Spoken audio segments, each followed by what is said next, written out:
own argument today. Thank you so much. So I will argue along the same line with you that a sovereign Biafra will enhance U.S. security interests. You said it, and you said it correctly, and I am lending my voice to your own voice that a sovereign Biafra will certainly enhance U.S. security interests, provided a reliable regional partner.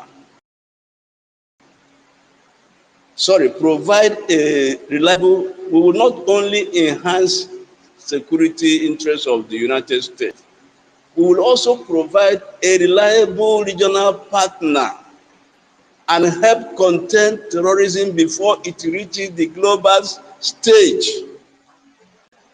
This thing is hatched somewhere before it gets to global stage.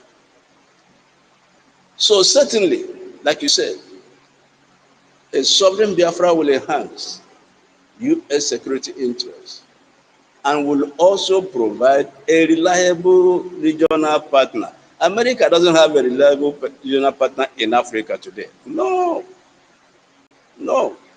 And will also help contain terrorism before it reaches United States, before it reaches global stage.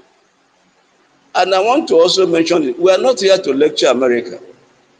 Most of the things we are saying here, America knows it. They know it. They know it. So, on the other hand, Nigerian security reality, let's look at Nigerian security reality.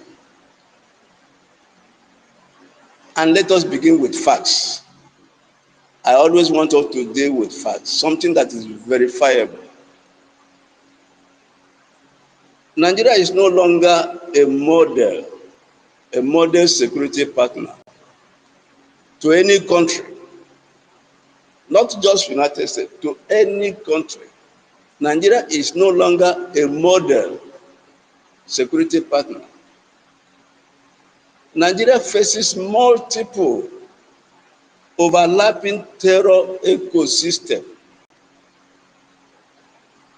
The zoo faces multiple overlapping terror ecosystems, not a single insurgency, multiple. Boko Haram in the northeast, ISWAP in alliance with ISIS, Fulani terrorist networks across the Middle Belt and other parts of Nigeria. Criminal syndicates exploiting porous borders. This is what characterizes Nigeria today. Kidnapping cells littered in bushes and forests all across the country called Nigeria. All these groups are well organized. They recruit tax populations.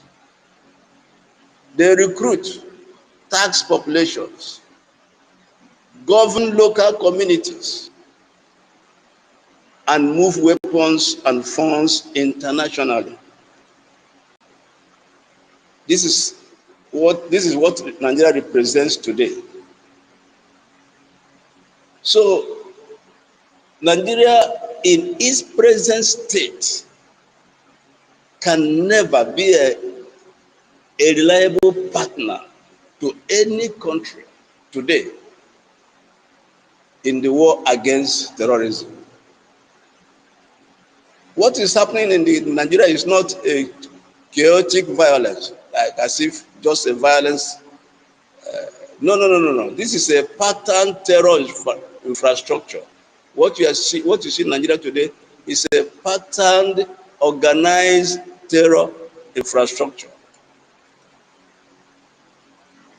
Why is this a global concern? Why is what is going on in Nigeria today, why is it a global concern? Why should globally, why should global countries of the world, civilized countries, feel worried about Nigeria today, about the terror brooding and the terror breeding in Nigeria? Why should it be a concern? Fighters flow from West Africa to conflicts in Syria and Yemen. They flow from this country. They even volunteer to fight for terrorists in Syria and in Yemen. They engage in this country, terrorists engage on online radicalization, which spreads even across diaspora communities in Europe and the US. Nigeria is here in Nigeria, which is in West Africa, is engaging, the terrorists here, they are engaging in online radicalization, which spreads across communities in Europe and in the US. Nigeria is stealing the oil from Biafra land and uses its proceeds to finance global terrorism. So such a nation can never be a partner in the war against global terrorism.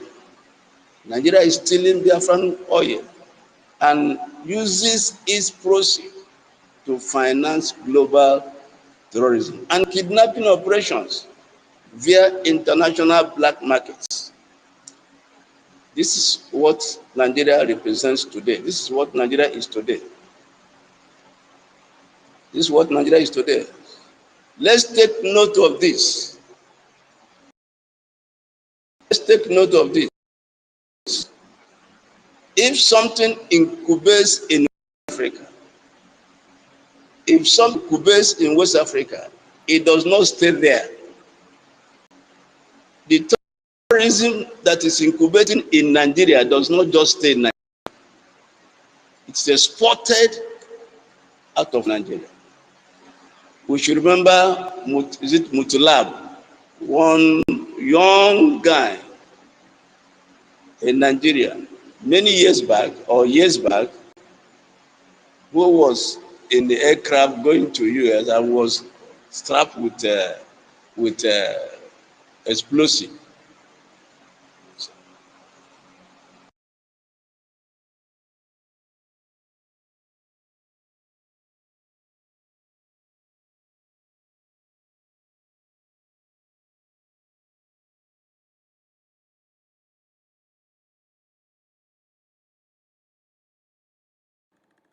Okay.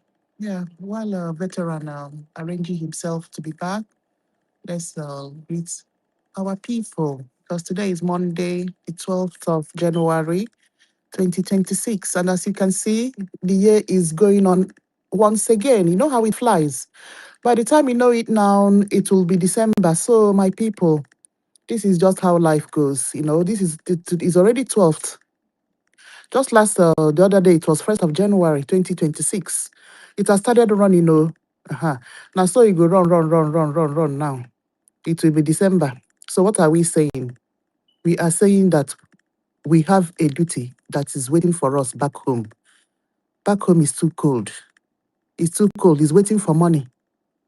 It's waiting for money so that we can start burning things down like Iranian people. You see? See how far Iranian people have gone?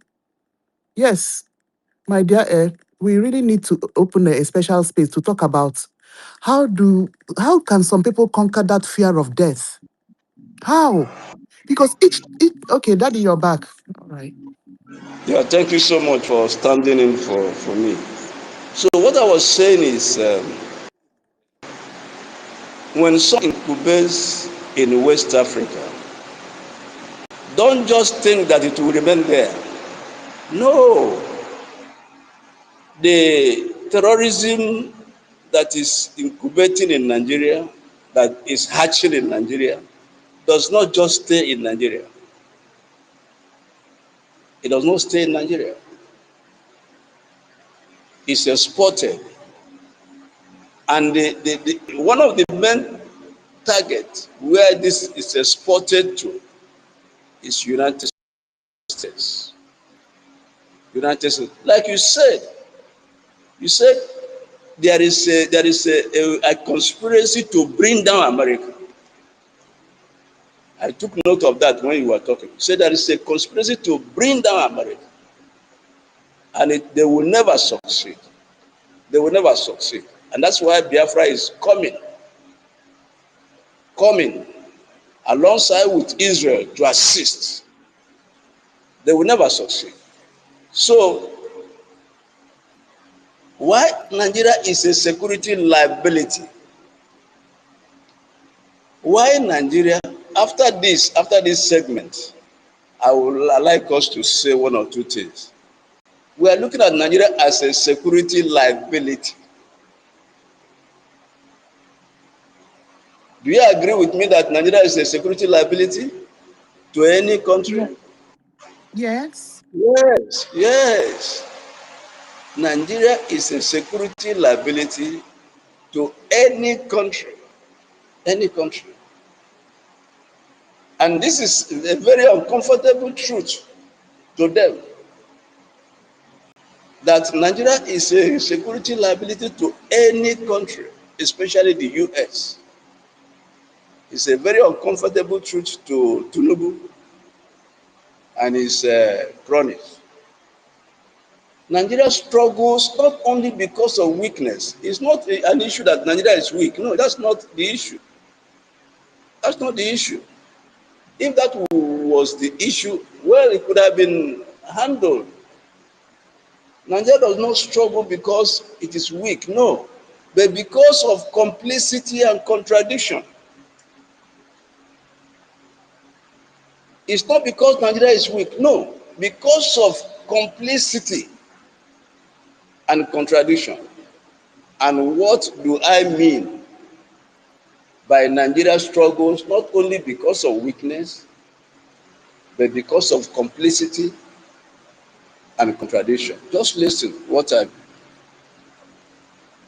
Yes, Nigeria is weak in the following obvious ways. Infiltrated and low morale armed forces. Armed forces of Nigeria, these are the areas they are weak. The armed forces of Nigeria have been massively infiltrated by terrorists. And there is the morale of Nigerian armed forces is at its lowest ebb. Porous borders, poverty and population pressure. But weakness alone does not explain persistent pattern of terrorism. This weakness I have just highlighted does not explain why there will be persistent pattern of terrorism in Nigeria. Let me say this.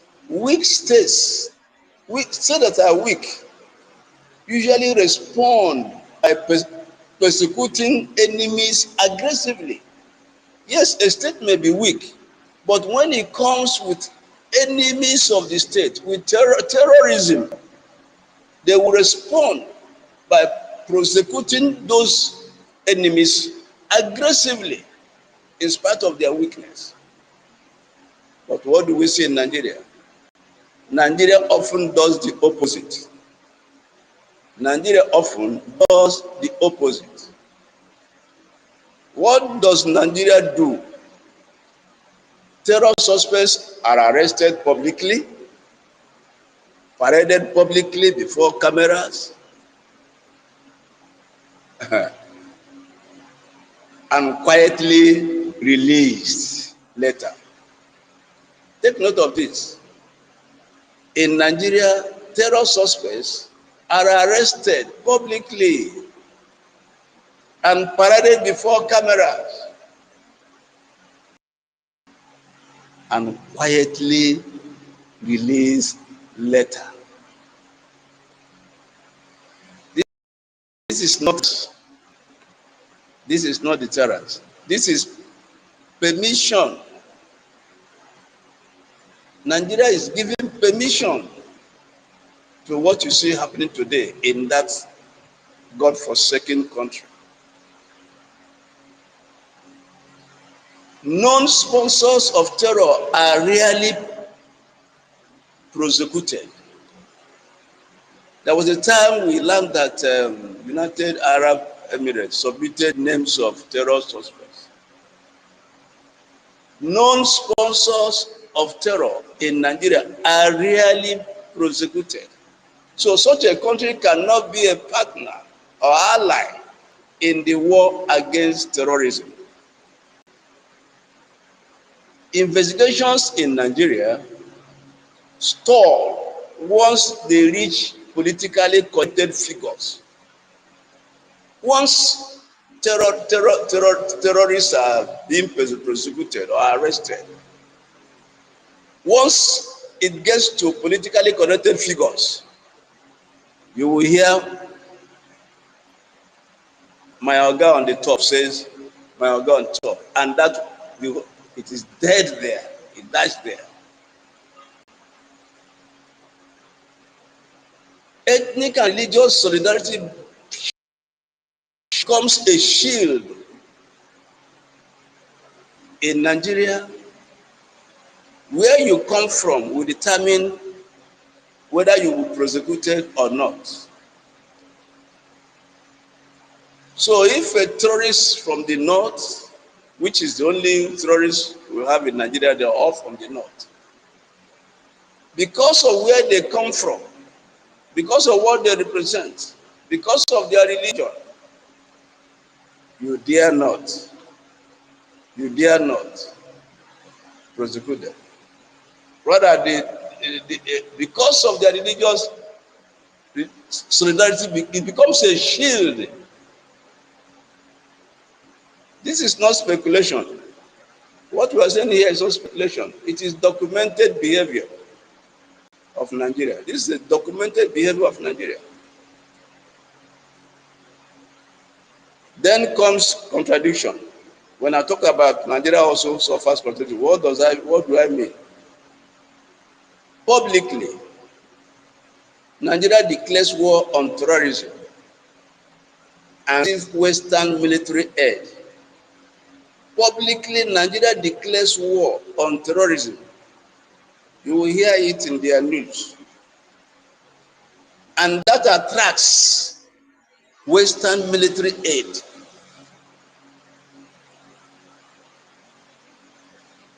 Such as operationally enforcement is selective in Nigeria. When that begins to happen, when there is an enforcement, when enforcement is selective, terrorists who are armed and shielded by politicians and Nigerian state operatives, they release mayhem to communities and innocent civilians. These are documented evidence. There are documented evidence. While armed Fulani militant networks are downgraded to bandits and headers, Biafrans legitimately asking for self-determination are haunted, aggressive, and shot at point blank. While armed Fulani militant networks are downgraded to bandits and headers. Those of us Biafrans who are legitimately asking for self-determination, which is our right, are haunted and aggressively shot at point blank. Counter-terrorism fails when definitions depend on identity. When, because of who you are, your identity, determines whether you will be prosecuted or not. Such a nation cannot be a partner in the war against terrorism. And also in Nigeria, some officials fear political backlash. Those who may have the courage to speak, they know if they speak, it's going to cost them probably their lives. This is Nigeria, and this kind of a country can never be a partner in the war against terrorism. There are others who share ideological sympathy with these terrorists. So you see them, they can't say anything. And that is why the thing has festered for decades with no solution in sight. The result becomes a deliberate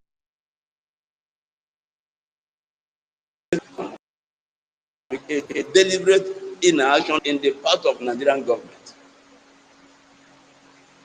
This is not conspiracy theory. What I am saying here is not, I'm not formulating conspiracy theory. It is rather an observable reality. Anybody can observe it. Anybody can read it. Anybody can watch it in video clips. So a weak partner can be strengthened. If Nigeria was only weak, they can be strengthened. A complicit and contradictory partner cannot be trusted. And that's what Nigeria is. That's what Nigeria is. If Nigeria was only weak, yes, it could be strengthened. But the leprosy that is plaguing Nigeria is not just weakness. It's complicit and contradictory partnership. And such a country cannot be trusted. This is why Nigeria must remain a security liability. All the things I've said makes Nigeria a security liability, which cannot partner with any country in the war against global terrorism. This is why the conversation about a clear aligned sovereign Biafra is not emotional. When we're talking about Biafra, imagine as a sovereign nation and becoming an ally with US for global terrorist fight against terror. We are not in any way being emotional, but we are being strategic. Arrest and release circles, let terror suspects walk free, and that's what you find in Nigeria.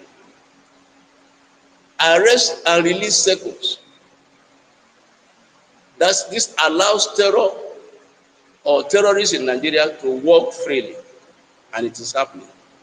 Connected sponsors operate with impunity in Nigeria. So this kind of a country can never be a partner to any serious country that is waging war against global terrorism. In Nigeria also, communities defending themselves are criminalized. In Nigeria, communities defending themselves are criminalized. An example abound. In 2022, over 800 Boko Haram suspects were released without trial, undermining deterrence. In the Middle Belt states, vigilante groups defending the communities face prosecution, while attackers roam free. This also has happened in Biafra states, in Ebonyi states, and in other Biafran states.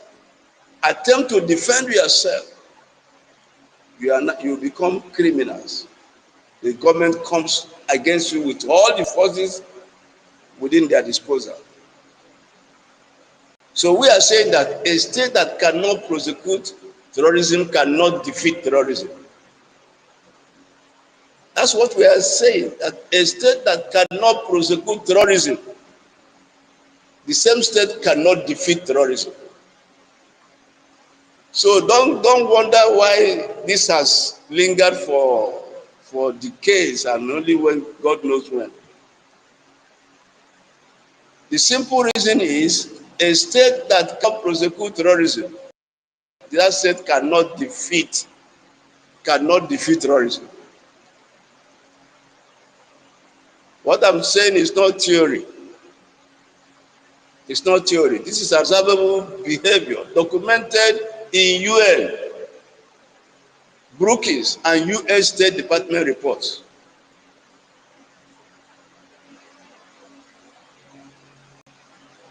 And when they come to the media and say they want to fight terrorism, they receive aid from foreign countries. And the question is, why has this Western aid, why has it failed to help say a country can be helped? But Nigeria is suffering not just weakness, but complicity and contradiction. So why has this Western help to Nigeria? Why has it failed? The US and other Western partners have invested billions in Nigeria. Thank God for Donald Trump, who have come to say enough is enough. The US and other Western partners have invested billions in Nigeria in the name of curbing and fighting terrorism. And some of the weapons are advanced weapons, troop training, intelligence sharing, yet,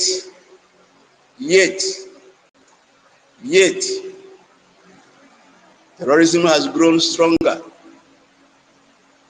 Territory has expanded and civilian deaths have increased. Despite all the billions US and the Western countries have invested in the so-called country, Nigeria. Yet terrorism has grown stronger. Territory has expanded. The territories have occupied have expanded. And civilian deaths have increased. And the question is why? Regardless of what I have said, I'm still asking why. Because aid without accountability does not secure regions. It funds instability. When Nigeria received these aids, instead of channeling it to a war against terrorism, it goes into private pockets. They leave fat on these aids that come from Western and the US. So what happens? Because aid without accountability does not secure regions, what it does is it funds instability. So all these aids, billions spent in an attempt to help Nigeria as a weak country, has only turned to fund terrorism. I think there was this report about USD that some of the funds went into sponsoring terrorism. So how can that kind of a country become a partner in the global war against terrorism? It's not possible. Training programs falter under desertion and corruption. You have seen some Nigerian army personnel who have come online to talk about how they have been sabotaged, how they are sent to the battlefront only to be sold out to the terrorists. Remember the general that was just killed, the whole general. So funding a country like this, aiding a country like this, it only helps to fund the terrorism. And it has failed in years. Like I said, thank God for Donald Trump, who have said enough is enough. And intelligence sharing fails due to ideological infiltration. We should remember when there was a plan to gas the terrorists. And what happened? There was a leak, intelligence leak to the terrorists. And the next day, what happened? They were all wearing gas masks. So intelligence sharing failed due to ideological infiltration and leaks. It is like watering a garden with poison. So assisting Nigeria, any country assisting Nigeria today with the aim of helping Nigeria to combat terrorism, all we are doing is like watering a garden with poison. So I want to talk to the global community. Stop aiding Nigeria in the name of fighting terrorism. Stop it. Stop it. What you are simply doing is you are watering a garden with poison. Stop it. And what you have is a toxic growth. When you water a garden with poison, what you have is a toxic growth. And that is why Nigeria is what it is today. So I will stop here, then the next segment we will now enter into introducing Biafra as a strategic realignment. This is where Biafra comes in. Because we have dissected Nigeria. We have seen that such a nation cannot be a partner in the war against globalism. So in the next segment, we shall enter into introducing Biafra as a strategic realignment. So I will stop here for anyone that would like to say anything based on what has been said or what came to your mind. So feel free before I continue. All right, thank you, Daddy. Yeah, okay. So that allow our speakers to speak. Rage came up and Mazi Oni also came up. All right, but it's Reggie's hand that is raised. All right, Rage, are you ready? Yes, ma'am. Okay. Yeah, good afternoon from my location here. I hope All I can be right. heard. All right. Yes. I greet you, our dear and beloved Madam Uki. How are you doing today? I hope you are fine, you and the family. Yes, I am. Yes, I am. All right, thank you very much.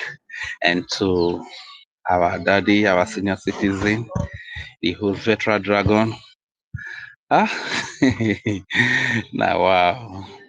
Our leader, Onyedumazi Nnamdi said that God told him he was going to send him men when the time has come.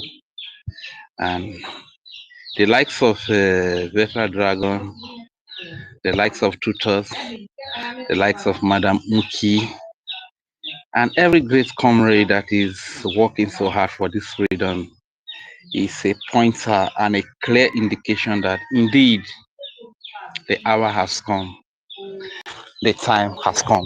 And I really want to thank God Almighty for this time of freedom. The time is Biafra o'clock, and the time is freedom time. And everybody is up to claim their freedom. Greetings to every Biafran that is here present, especially our mothers. Mommy Eunice, I cite you, greetings to you. Our dear mother, Betty Ford, greetings to you.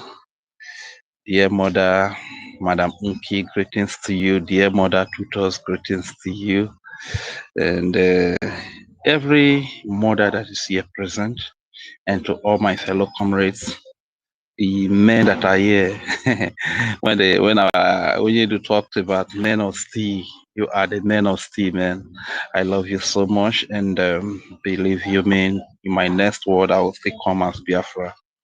In my next word, I will still be in this great family. You understand? Thank you very much to all our leaders from time past and to the present time, especially those that are leading from the prison, Onyedumazi Nnamdi Kanu, as well as Prime Minister Simon Ekpa. Special greetings to our current active Prime Minister, His Excellency Ogechukwu Kere, as well as the Honorable Minister of Information, the engine room. Special thanks to Mazi Success in defense, as well as the lobbyist team, Elias Gerasulis and his team, Amanda Berry and his team. Thank you so much for the great work you are doing for us in Washington, D.C., in White House of the United States of America. Thank you so much. And speaking briefly, I know I might not have much time to speak, but based on the question that our senior citizen veteran asked, that Nigeria is security risk, a security risk. That is the whole truth. They say, tell me the truth. I mean, show me your friend, and I will tell you who you are. If you agree that Iran is a security threat or a security risk to the world, and the friends of Iran is Nigeria, the friends of Iran is Venezuela, then automatically, if you see Iran as a security risk or a security threat to the world, automatically Nigeria is a security threat or risk to the world. And you know, looking at the uprising that is happening, the revolution that is happening in Iran, and I understand where Nigeria learned that pattern of killing innocent protesters from. You can see it happening live over there in Iran. A lot of things that Nigeria has actually copied from these people, ranging from the bike, these people, the so-called military ROG, how you ROGC, how you know use bike. This is exactly what you know when you see the Iranian, the so-called Islamic military. They just symbolize the look of terrorist, exactly how Boko Haram, the ISIS operate with bikes, exactly the same way. You understand? So I don't know.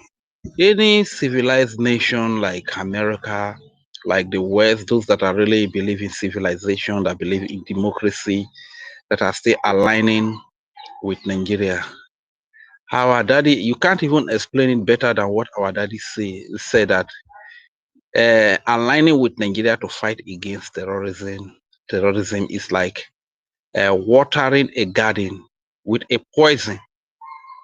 So if you water a garden with a poison, how do you allow anything to grow from that garden, knowing fully well that the poison with which you water the garden is going to kill everything that it tends to grow? So it is when you align with Nigeria with the hope that you want to fight against terrorism, with the hope that you want to allow security to grow in Nigeria, with the hope that you want to allow the economy to grow in Nigeria, with the hope that you want to allow infrastructure like schools, hospitals, roads, and everything to grow in Nigeria. You want to allow human rights to grow in Nigeria. You want to allow rule of law to grow in Nigeria. What about the poison with which you are watering that garden?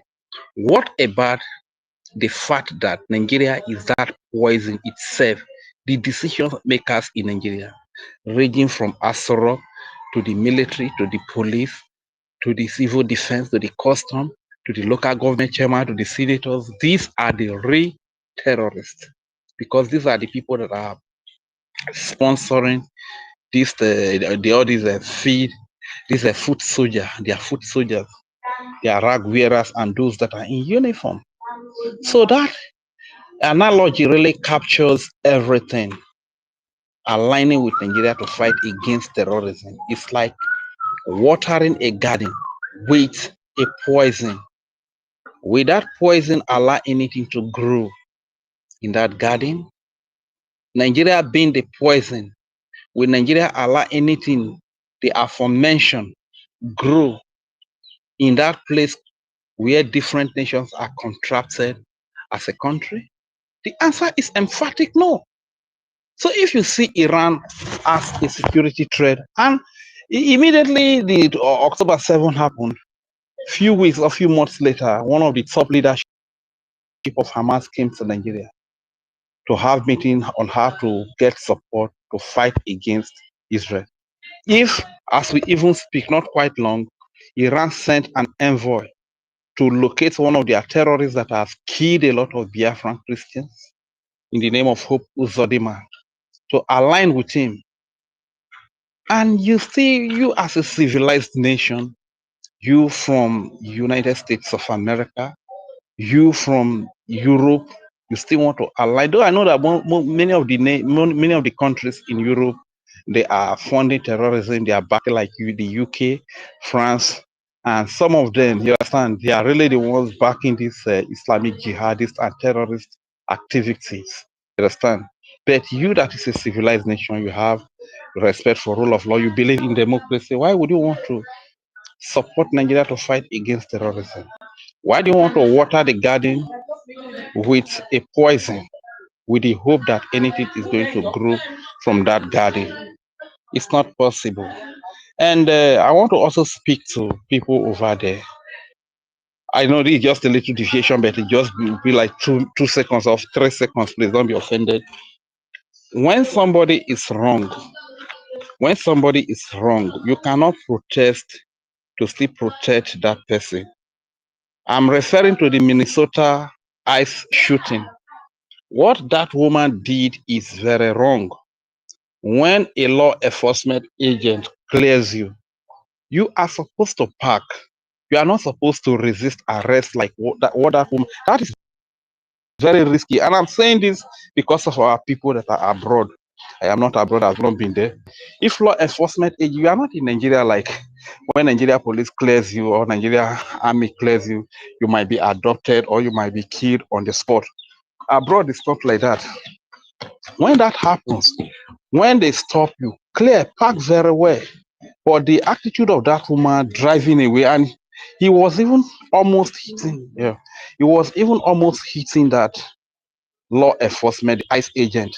You understand? That shot her. That was an attempted murder on the life of that officer. But to my whole surprise, you still see people protesting for such person that has broken the law, somebody that has misbehaved, that did not have respect for law enforcement agents. We still have people protesting for this kind of a woman, though it's quite unfortunate. May I so rest in peace.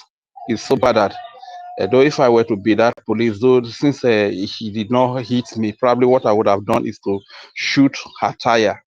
You understand? To shoot her tire, but she would not. You should not have shot at the woman. But the action of that woman is very, very wrong and is condemnable. So that does not really mean that it should be protested for, whereby drawing crowd, thinking that I don't know how people abroad reason. Should somebody break the law and you are still protesting in favor of that person? So this is just all I just want to quickly add. I'm sorry for the little deviation, and once again I want to say very big thank you for all that have gathered here today. Please don't just be on the listening session. In this place, we don't have professors, we don't have doctors, we don't have engineers, but we have all of them. As many that are, if they tell you their position, if they tell you their academic qualification, you will be shocked. People that are, because they are just so humble. They are just so humble. They live their life on a very low that you don't understand them. You understand? But they have more than doctorate, they have more than professor, we have more than professors here, we have more than engineer in this place. You understand? So please let us beware and pick the mic, whichever language you can speak. Now it's okay, you go fit speak yourself. Come here, come speak. I hang the mic here while I'm still on the mic. If opportunity calls for me to speak again, I will still speak. Thank you very much. My name is Roger Fury, and I hear the mic. Yeah, thank you so much, Rage. Exactly. Okay, before we go to Onyi, I just want to say something concerning that because I watched that clip. Yes, If you're in that situation, honestly, anything that you do towards the person that wanted to kill you, he ran that guy over. It's just that Chukwu Okike Abiyama just doesn't want that guy to die, honestly. So any reaction that he made, oh my God, it's because of the situation of the cold, the eyes, and the IVs. You know that thing is very thick. That was what saved that man, honestly. So I'm not blaming all those people are just people that are against Trump. That woman inside that car is a Trump hater. Yes, I believe so. For her to want to disobey and then wanted to use her car to kill that man. So I put it as self-defense, my brother. So it's a pity that it has happened and then she lost her life. Yeah, she was completely on the wrong. So all those Trump haters that have gone to protest against it, they are all wrong. And people know that they are all wrong. So that's just it. Don't break the law and don't try to kill somebody because you don't like the person that is ruling United States. See, yes, Trump have come to stay. Wherever Haji has weje. And by the time, it's only Chukwu Okike that knew why he kept Trump alive. It's for all these things that are happening now. Yes, and our own turn must come. You see it, my people. All right. That Rine, oh, my brother Rage. Oni, are you ready? I'm ready, my lady. I am All ready, right. dear. I am ready. Yes, can you hear me? We can. Okay, first and foremost, I want to say that anybody that hate global 001 is enemy of humanity. Any hater of global 001 is enemy of humanity and a terrorist apologist. Thank you so much, veteran. Thank you, my lady, Madam Key. Uh, Greetings to you all, dear friends. All the friends of Biafrans that are gathered, please share the space. Share the space. We need to, this 2026 is the year of Biafra. We need to be aggressive in all ramifications. We don't need to take chance. Okay, we don't need to check chance. And those who came to distract us, in any one way or the other, must be met with the highest agility, of our rods. Especially those belong to Arab courts, secret courts that have come to distract our people. Only secret court you enter when you want to leave. They will kill you. They will kill you because they want to leave. I think it's secret court. Yeah, it's the only thing that when you want to enter, when you want to leave, they will say no. Your life will be death sentence. So I don't know what else. It's the only secret court I know. So when you look at it, you know that yes, we are not making it up. This land is Arab secret court of way of land grabbing and human slavery. I don't know why again. He stated clearly the Africans, where he stated the Africans are seen as subordinate, are seen as slave. Africans in Islam, the place that wrote it, I will bring it out and put it clear. So that you, when you are in Islam as Africa, you know that you are being seen as a slave. Abib. It's called, Arab call it Abib. Go and check what Arab call Abib. A-B-I, something like that. A-B-I-D, something like that. Yes, go and check it. Know what it means. It means black slave. So I don't know why you're deceiving yourself. And those who are seen as slave warrior are those radicalized to use to conquer their fellow African, the like of Muhammad Abbas and pig in the Greek. The pig in the Greek. They call him Mujahid. Say, Mujahid, he gloating like frog that drink water. You don't know that what is called. You don't even know the title they give him. I don't know why they cannot explain for him or he cannot find out.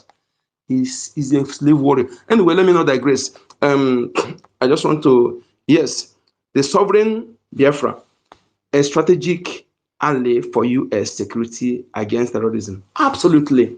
Absolutely. And Trump understand that. U.S. understand that. Even they know that Biafra is not just for interest of the Biafran people, but entire Africa and the world, Israel and the USA and other European countries that are foolishly and selfishly allow Islam to use them.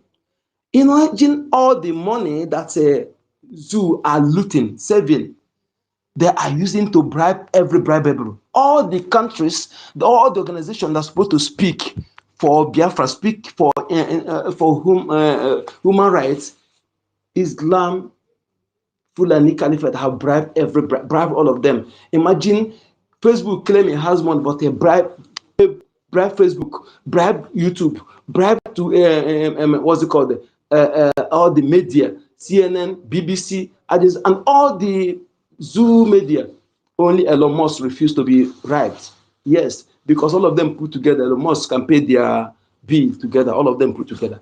So, and they proving that, yes, that is who we need. When you are rich, don't use your rich to oppress people. Use your rich to help the masses. You are Odogu, you are Dike. Yes. Where is what Odogu mean about? Not when you are rich. The women are being raped. Your children are being raped. You couldn't do anything. And answering Odogu. Powerful, my friend. If the people that are appointing as a king in Igbo land today, in Biafra land, I think their identity should be questioned. Because any true king of the land know that this point in time is not supposed to calm anybody, give anybody title. Yes, when the land is under siege, when our women are being raped, because the land need to be cleansed, a lot of abomination have happened in the land. A lot of desecration, a lot of things that are not good, not pleasant has happened in the land. Blood has been shed, in the land. Women have been raped in the farmland. Many things have carried out, So when those things are not yet put in order, who is taking title for what? That is why we need to look into this point in time. Anybody, although I will not support it until Biafra is restored, but anybody who is taking titleship, a king in your village, please demand for DNA test, because since they destroyed the process of choosing, whereby the ancestors of the land choose, where they can never choose a strange blood. Now they destroy that process. It's being appointee.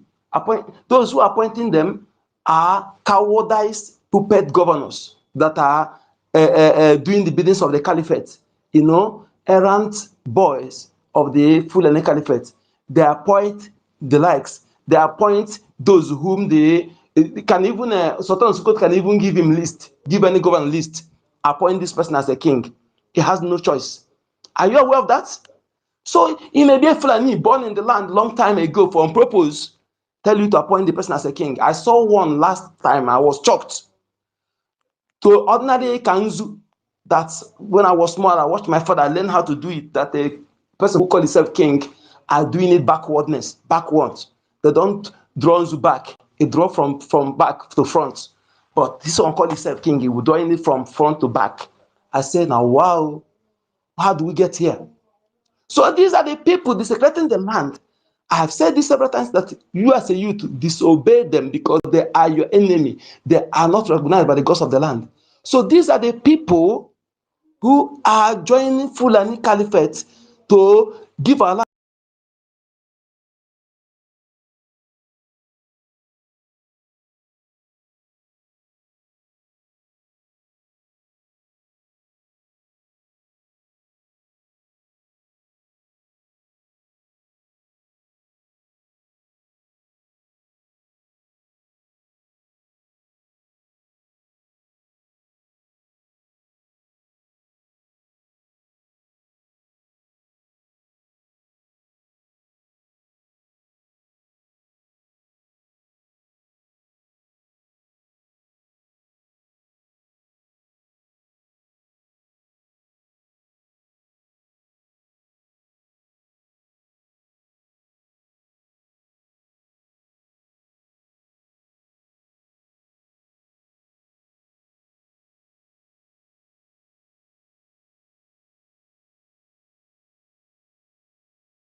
outside can come and survey their environment, know what they want to know.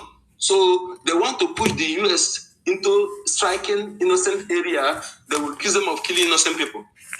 But the US prove to them that we own you, we see you, even in your bedroom, we see you. So anybody joining Nigeria to fight terrorism and sharing it is exposing your own security to terrorism. Yes. Then the last thing US will do is to join Nigeria military. When US boot on ground is a BIAFRA territory. They know our lobbyists. We have the lobbyists there who tell them everything. So sometimes I see some BIAFRA worried about that. Don't worry. That is one of the reasons why we have lobbyists. And as you can see now, that our lobbyists have increased and the fund has been increased as well. So Biafrans, we have to do much in evangelizing about increasing the funds. Please, whatever you have to say, sell it. It is better you sell it to secure that land, okay, than keeping it. He who captured that land, captured the thing you have. That is it.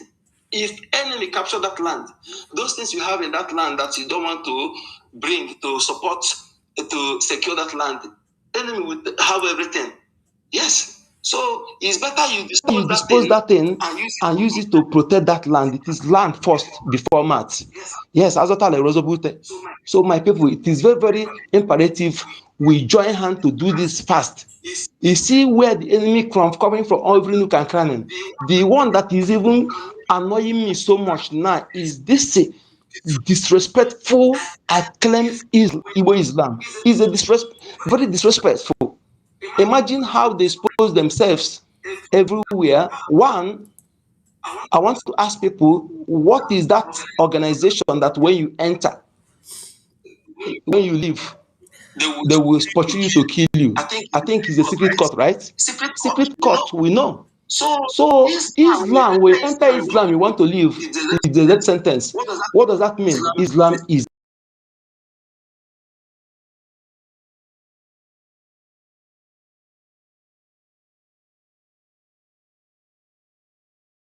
they hide under that coat to grab your land and also enslave you. You know, that is what they do. So this is pure, and there's something you need to observe that any Igbo man here we understand any Biafra man, even our information minister Sonny Rawa, yes, whom their own people know the importance of use of that heart, know that that heart is not used as a fancy. It has a symbolic meaning. The lines in that heart means something. The red and the white means something. The tail, when it face front, it means something. When it face back, it means something. Left and right.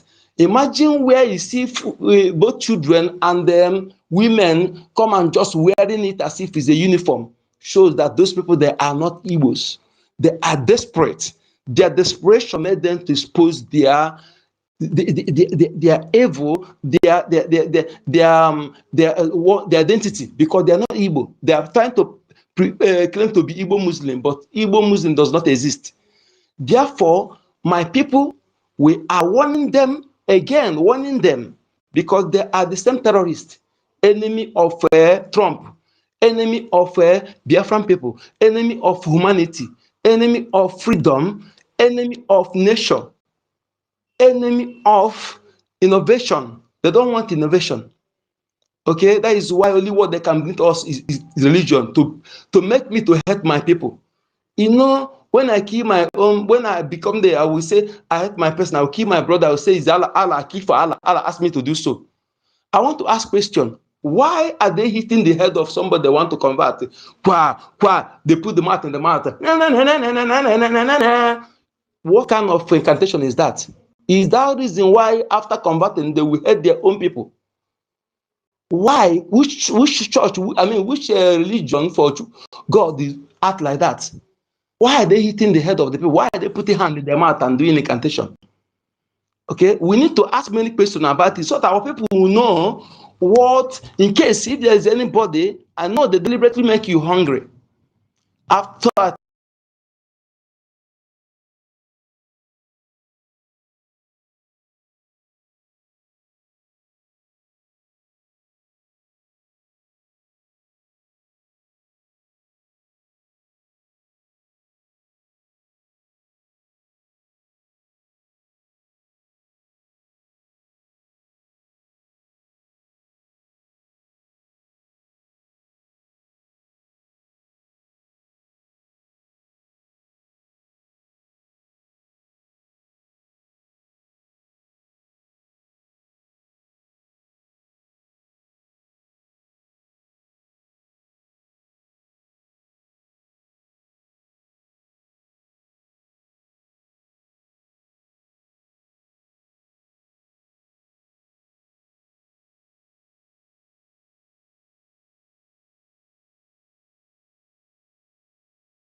without them, the whole world is doomed.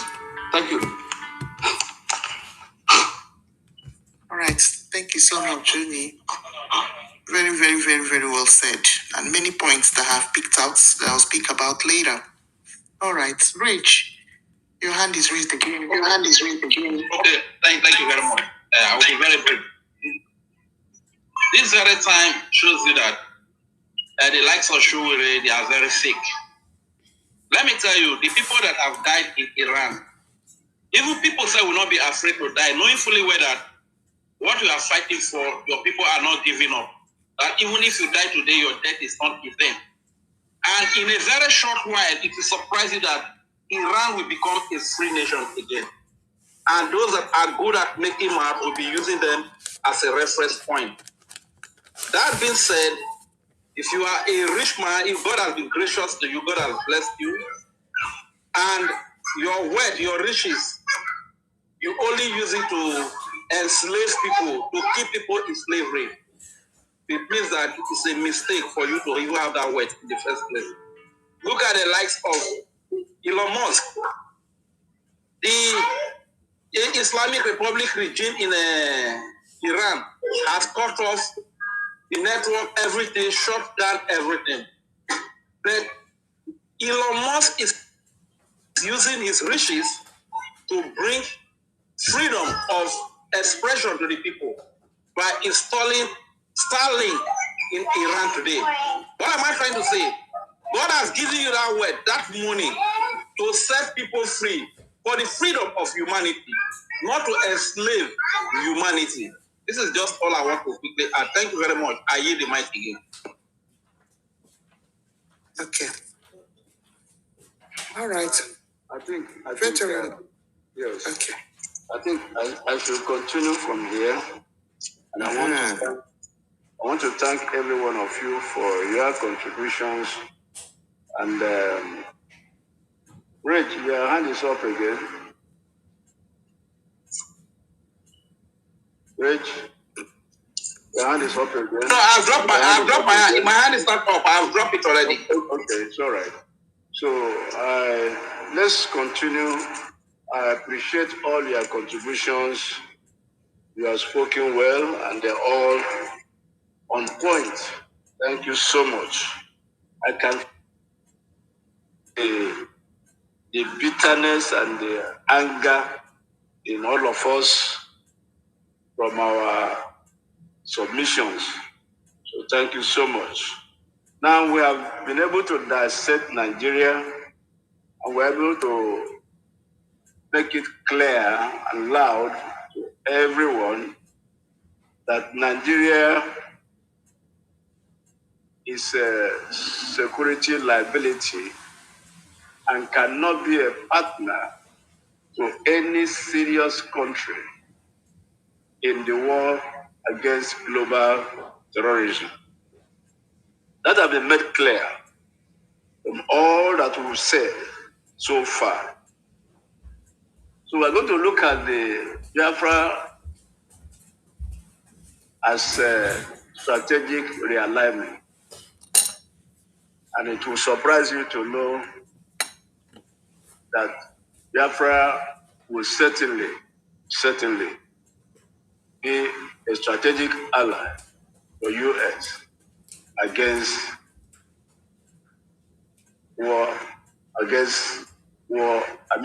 terrorism. So we're going to look at, can we examine Biafra not as a nostalgia, no, but as a modern security proposition. We are presenting Biafra as a modern security proposition, which from all we are going to say, to be clear to anyone that surely this is a nation that can be a strategic ally to U.S. in the global war against terrorism. First of all, we're going to look at what Biafra is not. then we now look at what Biafra is. We're looking at what Biafra is not.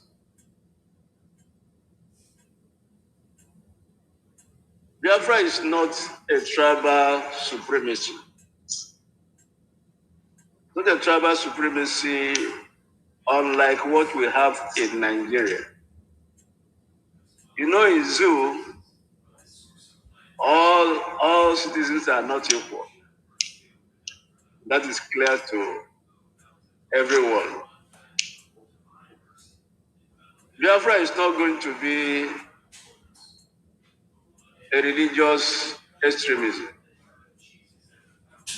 This is very clear from all indications, from anyone that have been listening to our spaces, anyone that have read our either our constitution or our charter. It's going to be clear to anyone that Biafra has nothing to do with religious extremism. Biafra is not chaos nor war. No. Then what is Biafra? When we say Biafra is not tribal supremacy, let me explain that before. When I mentioned that Biafra is not tribal supremacy, when I say it's not a tribal supremacy, what do I mean?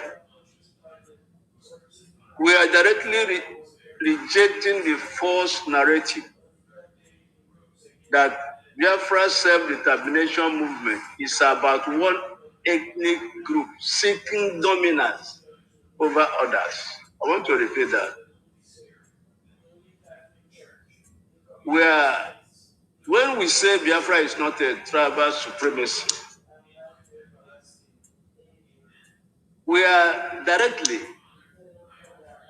and strongly rejecting the false narrative that the Biafran self-determination movement is about one ethnic group seeking dominance over others.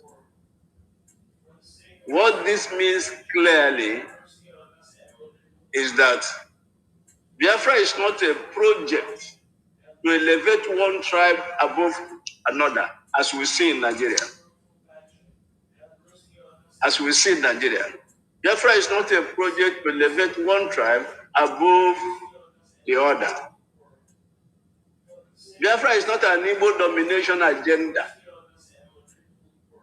Unlike Nigeria, we are cows, and cows are number one citizens. I want to stress on this. Biafra is not an Igbo domination agenda. Unlike in Nigeria, where Fulanis and cows, remember it was even a subject of a debate in their Senate. If you can recall. In Nigeria, Fulanis and cows are number one citizens. You can't find that in Biafra. Biafra is not about replacing one form of ethnic marginalization with another. No. Biafra is not about replacing one form of ethnic marginalization with another. Not at all. So this accusation has often been used to legitimize genuine self-determination movements by framing them as dangerous and exclusionary. And that's what we are debunking. What Biafra actually represents, we have talked about what Biafra is not. What Biafra actually represents, in contrast to Nigeria, or with Nigeria, is about what Biafra represents is the legitimate right of a people to consent to how they are governed. That is not found in Nigeria. Our coming together in Nigeria was a force and the amalgamation was a force unity. So in Biafra, Biafra represents the legitimate right of a people, a free people, to consent on how they are governed. That is not the case in Nigeria. Biafra represents protection of life, dignity, and identity in the face of systematic violence and exclusion, as we are seeing it in Nigeria today. It's not going to be found in Biafra. Biafra represents self-governance based on justice, equality, and shared values, not ethnicity hierarchy, not ethnic hierarchy. No. The Biafran idea envisions a political community where citizenship, not tribe. The Biafran idea envisions a political community where citizenship, not tribe, defines belonging. Where citizenship, not tribe, defines belonging. Where no group is superior, like in Nigeria where Fulani and the cows are superior, and no group is expendable. Biafra represents self-determination rooted in consent. In consent. People must consent that they want to belong together, that they want to, even in marriage. Biafra represents ideological alignment with democratic values. There is no democracy in Nigeria. Biafra is going to emerge as an ideological alignment with democratic values. And from all I have said, you can see some identical values with the United States. So, Biafra stands for zero tolerance for jihadist ideology. This is very clear. That's what we are fighting today. So Biafra, we are talking about why we will be a strategic partner with the US in the global war against terrorism. And I'm saying Biafra stands for zero tolerance for jihadist ideology. Of course, that's why we have three major government-approved religions in Nigeria. I mean in Biafra. Christianity, Judaism, traditional religion. So we stand for zero. I heard Donald Trump talking about that Muslims hate us. They hate us, that's the US. And he was even talking about sending them away. The same way they feel, that's the way we feel. That's not the way Nigeria feels. So you can see there are no meeting points. These are parallel lands that Biafra and Nigeria are parallel lands that can never meet. So we stand for zero tolerance. I want to really emphasize that. The same way US stands for zero tolerance for jihadist ideology. The same way Israel stands for zero tolerance for jihadist ideology. So you can see identical similarities and why it will be easier to work together. Biafra represents security first governance, security first governance philosophy. There's a philosophy called security first governance. That is not the case in Nigeria. Today in Nigeria, if you go into that country, you are talking about 2027. You're already busy campaigning, whereas their citizens are being slaughtered. like chickens on daily basis.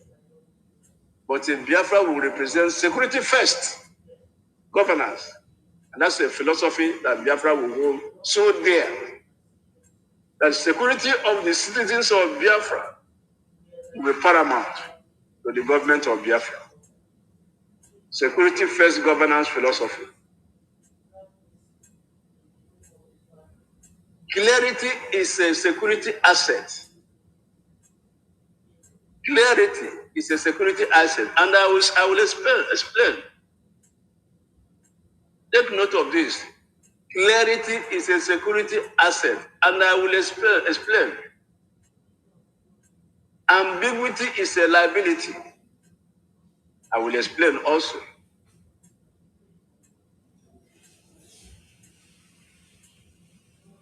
When I say clarity is a security asset, what do I mean? Clarity means clearly defining what you are, who you are. Clarity means clearly defining who you are, what you stand for, what you want, and what you reject. At least we have been able to demonstrate to the entire world that we will reject anything Islamic ideology. Islamic jihadist ideology. We have demonstrated it in all our discussions, in all our discourse, in all our lectures, in all our spaces, in our government pronouncements, in our constitution, in our charter, that we have made it clear. There's no ambiguity of who we are, what we stand for, what we want, and what we don't want. So for you to deal with be an ally or to be a partner to any nation, you must be clear. They must know who you are, what you want, what you don't want. Today it's clear what Nigeria wants. Nigeria wants terrorism. Nigeria wants sultanate,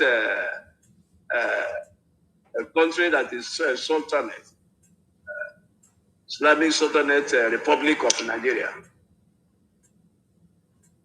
But that's not what we want. So it's clear to everyone what we are. We have demonstrated it in so many ways.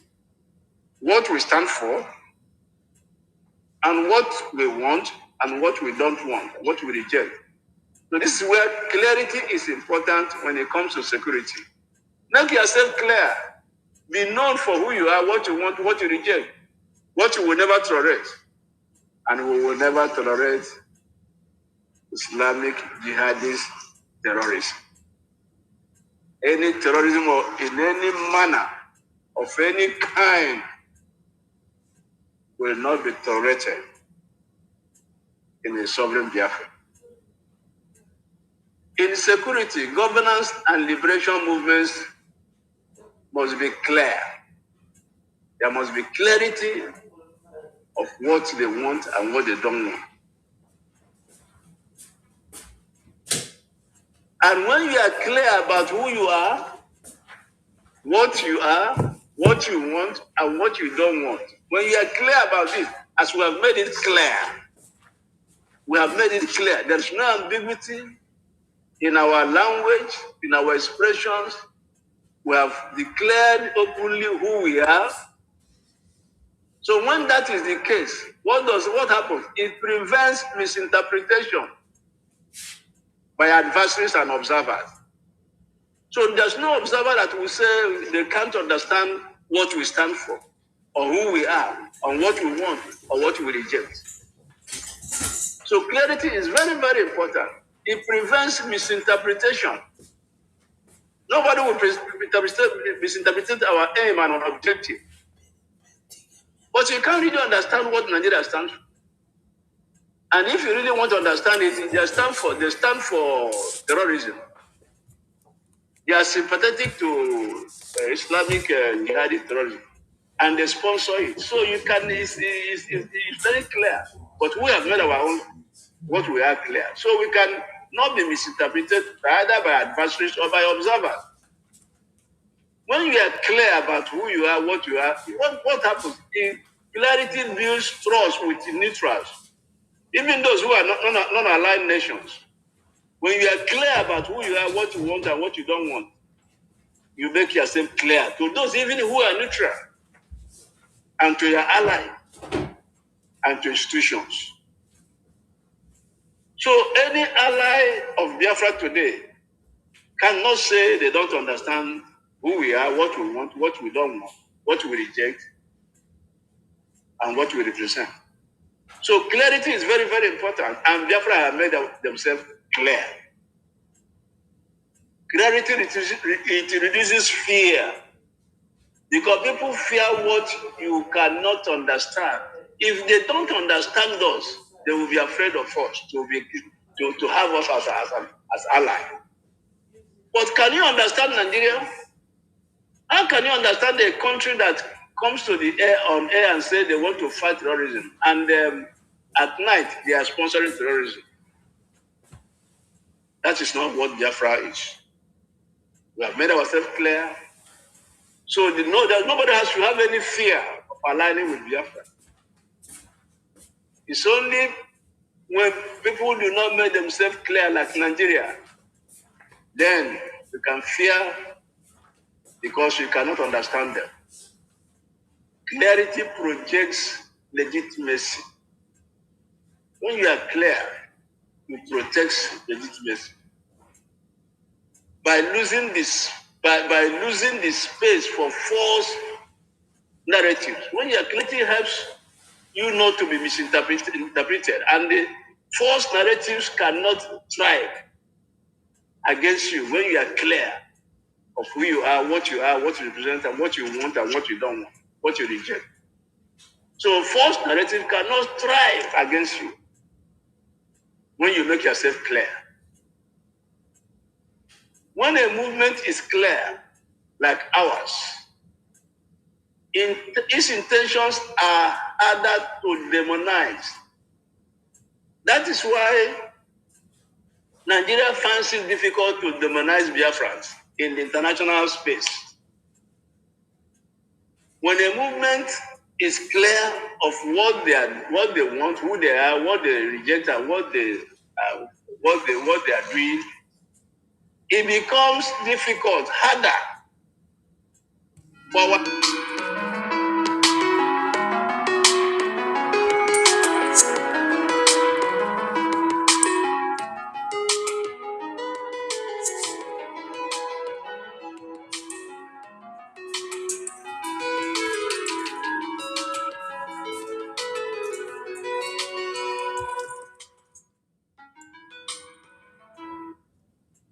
But call a Biafran and we can tell you exactly what we are, who we are, what we want, and what we are doing.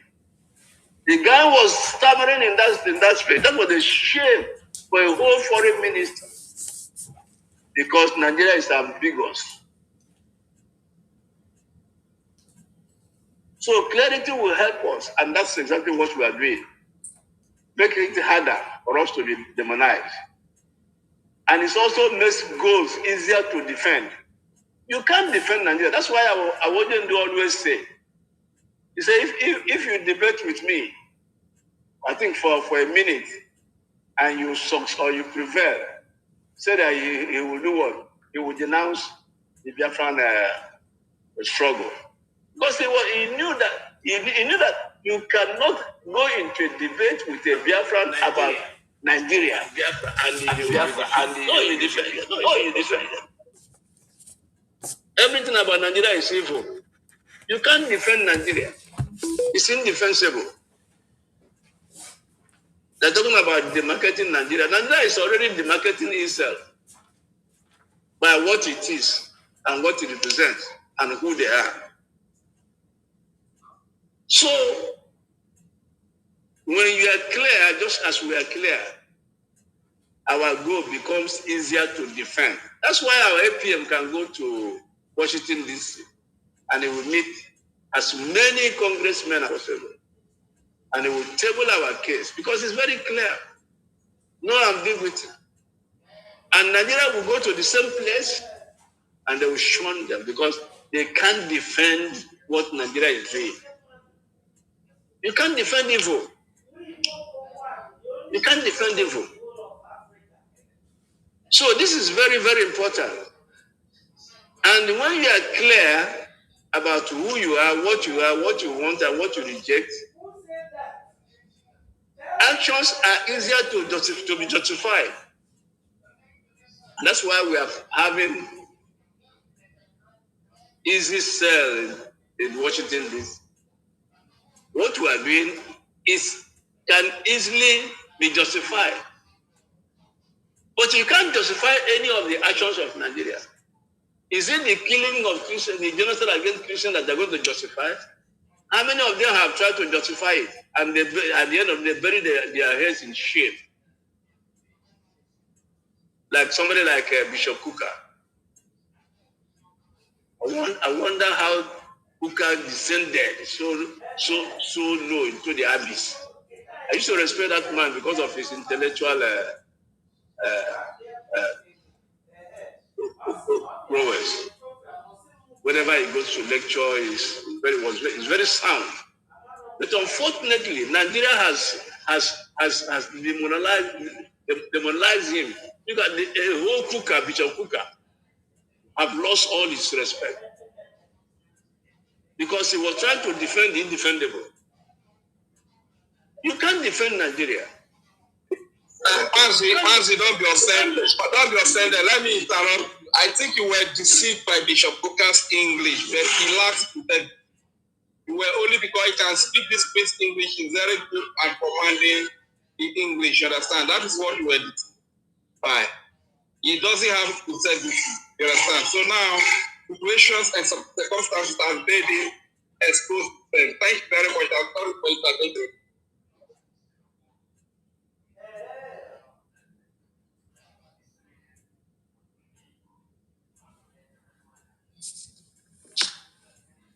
Okay. Yeah. All right, that's all right. Yeah, veteran will come back. Okay, maybe he went to. Okay. My go ahead. Say something, then I will come in. All right. So I just wanted to talk about that clarity a little bit. Okay. So I say, Biafran, what does this word mean for us? That word means a lot if you're a genuine Biafran. What is clarity? Clarity means that you know that you are a Biafran. And you know that you are supposed to be like our Onyendu. And you know that you are a Christian, you are a traditionalist, you are a Judaism. Sorry, you are a Jew. The Judaism is the religion, not Jew. Yeah, you Jew is the person. You see?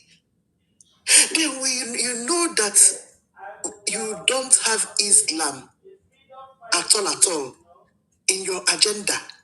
And then you know that anything concerning Islam also concerns terrorism. And we don't have any business with that. And then they want to force us to become Islam, to become Muslim. And that is where the terrorism comes in. You see? Then when you refuse, they will kill you. But first of all, they have already started killing. You see? So the terrorism is already happening. That is what we are saying.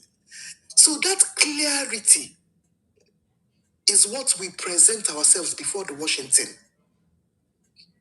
You see? America they know their own clarification of who they are and what they want. And as Biafrans, we also know who we are and what we want. We want a nation that is sane, not an insane country that is crazy like Nigeria. We want a sane country where things can at least run 80% good.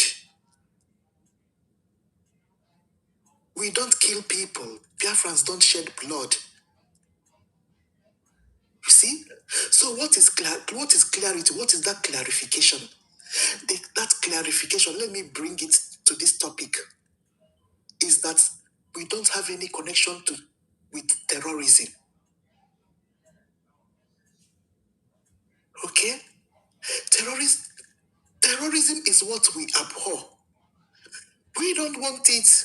We will close our borders when we get our Biafra and tighten up ourselves, my people. We have the same clarity as United States. Yes. We look up to them. They are our role model. They like freedom, and we like freedom as well.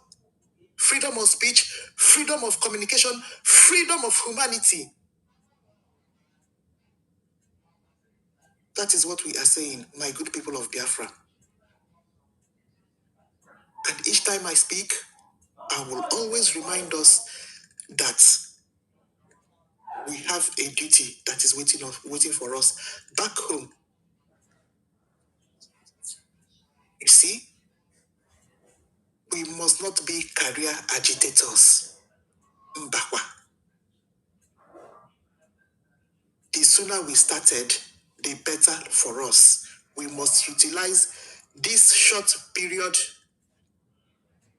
like some of the nations that are very serious about their freedom are utilizing it right now. You see, it's because when we are serious, then people that we are looking up to, you encourages them to look our way. Our fight is not in exile. Our fight is in homeland. The only thing is that we support we that are in exile. The government is in exile because we still have occupiers like evil Nigeria back in our homeland. Nigeria is they are no longer supposed to be there because that place has already been redeclared as Biafra nation. So how do we get them to back out? It's not going to be easy.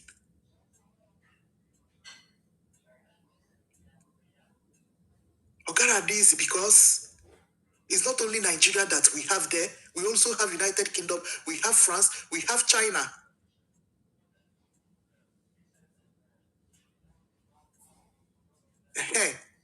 We are not like Venezuelan people that their own case is peculiar. Yeah, because their drug cartel is affecting America. So America had to come in and deal with that evil regime directly. You see, they are just lucky. And the thing Cubans may also be as lucky, may also be lucky. You see? Onyi, you raised your hand. Now that I'm in the spirit, do you want to say something? Okay. Yes, I want to yes. All right. Go ahead. Say something. Yes. Yeah, pertaining the protocol observed, when our declaration was we had our declaration in December 2nd in Latin Finland, it was open. That was important. So one of the reasons for that open declaration for the world to know, and we made it open that any country that want to deal or that are interested in our lands, in what they had in our land, like resources, should come to Biafra government. And having made that open, any country that's making things deal with Nigeria is a backdoor deal. They know the truth. Even all the foreign companies, both France, they know that.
Finished.